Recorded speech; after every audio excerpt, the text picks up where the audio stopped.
நீ சாப்பிடலையா? இல்லப்பா. மணி ஆயிட்டு யாரும் இருக்கும் குடிக்கலையா?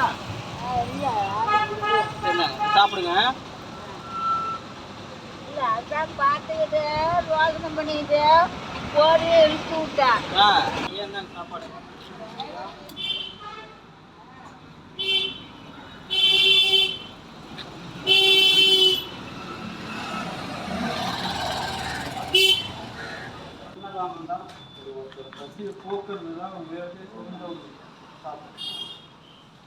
தர்மம் தான் உயர்ந்தது.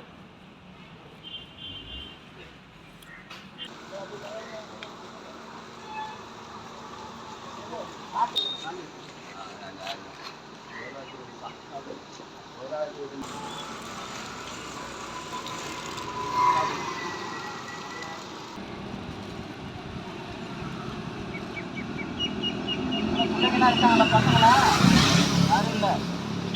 ரோட்டு ஓரத்தில் இது மாதிரி காய்கறிலாம் எடுத்துலாம் சாப்பிட்றீங்களா?